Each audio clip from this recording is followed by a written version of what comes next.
베키는 초조하게 누군가를 기다리고 있습니다. 바로 자신의 친오빠 오티스였죠. 전 남편과의 이혼 후 도망치듯 나온 베키. 아무래도 관련 이야기를 꺼내고 싶지 않을 정도로 전 남편과의 관계는 좋지 않았던 것 같네요. 하지만 오티스는 계속 그녀의 기분을 건드립니다. 오티스는 그녀의 과거를 가지고 계속 장난을 합니다. 물론 그녀에겐 오티스의 장난이 즐거울 리 없지만요. 마침 오티스의 친구 헨리가 들어옵니다. 그는 오티스의 아파트에서 같이 살고 있었죠. 한 손에는 어디선가 얻은 멋진 기타를 들고 왔네요. 그는 초면인 베이키를 아주 신사적으로 대합니다. 교도소까지 다녀온 오티스와는 다르게 청소업체에서 일을 하고 있기도 하죠. 물론 그렇다고 헨리가 정상적인 인물은 아닙니다. 헨리가 오티스와 만난 건 교도소였습니다. 심지어 헨리의 죄는 자신의 친엄마를 살해한 것이었죠. 그럼에도 불구하고 베키는 자신의 끔찍한 유년 시절을 헨리에게 솔직하게 털어놓습니다. 오티스와는 다르게 자신에게 매너를 지키며 존중해주는 헨리에게 조금은 끌리는 것 같네요. 하지만 한 번 더럽혀진 손을 두 번 더럽힌다는 건 생각보다 너무나 쉬운 일이었던 것 같네요. 이들은 다시 한번 끔찍한 살인을 저지르기 시작합니다. 픽션에서 실화 혹은 실존 인물이라는 모티브는 상당한 흥미를 유발합니다. 특히 그것이 자극적일수록 더 그렇죠. 이 영화는 미국에 실존했던 연쇄살인마 헨리 리 루카스의 이야기를 바탕으로 각색된 상당히 소름돋고 끔찍한 영화예요. 워낙 오래된 영화라서 고어씬 자체는 상당히 절제된 영화예요. 하지만 이 영화가 그럼에도 불구하고 끔찍하게 느껴지는 건 어디까지나 감독의 건조한 연출 때문이에요. 영화는 시작하자마자 나체로 사망한 여성의 시신을 보여줍니다. 그가 저지른 또 다른 범죄 현장으로는 잔인하게 살해당한 식당 주인과 웨이트리스를 보여주죠.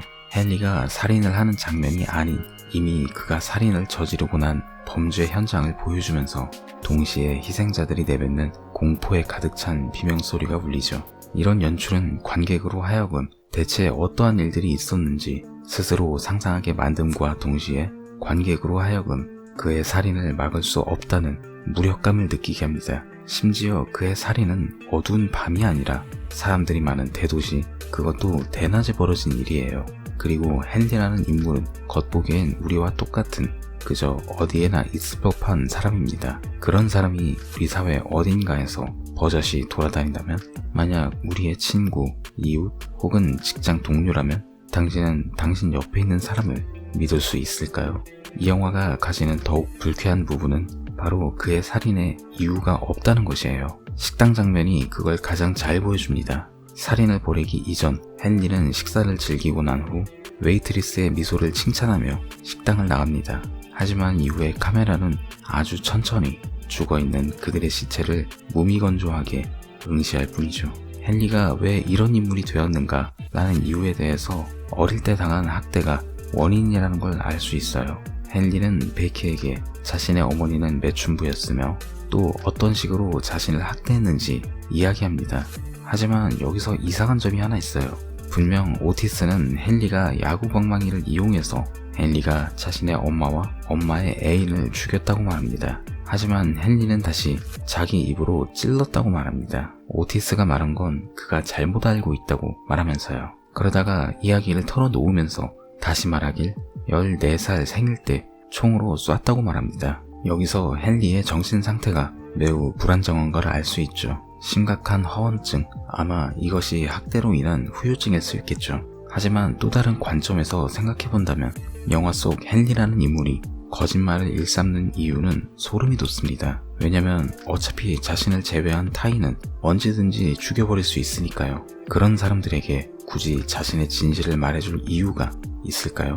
이 영화의 또 다른 핵심 인물이라고 할 수 있는 오티스. 사실 이 인물도 절대 정상이라고 할 수 없는 인물이에요. 그는 자신의 친동생인 베키에게 근친상간적 욕망을 품고 있으며 심지어 이 영화에서 가장 끔찍한 장면으로 손꼽히는 일가족을 몰살시키는 부분에선 죽은 부인의 시체를 가늠하려고 합니다. 그리고 처음부터 그랬듯이 영화는 이 모든 장면들을 너무나 건조하게 그리고 담담하게 보여줍니다. 만약 연쇄살인범의 발자취를 따라간다면 이 영화는 가장 올바른 모범 답안이 되지 않을까 싶을 정도로요.